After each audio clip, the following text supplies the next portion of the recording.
Sensizdir keçmir vaxtım, ürpəndi kövrə qəlbim.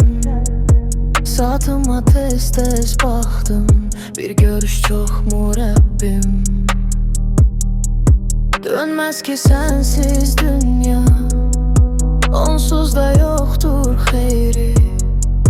Məhşərdə bitməz sevdam, versəm də canımı, ürəyimi.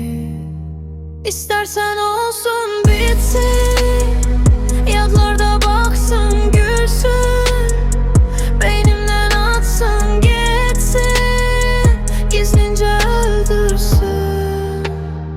Olmazlara durdum dözdüm, təklikdə dondum qaldım. Badəmə qətran süzdüm, hər gecə içdim yandım. Baştan nağıl söylendi, ben saf ve gerçek sandım. Arkamca hiç seslendi, sessizce baktım kaldım. Baştan nağıl söylendi.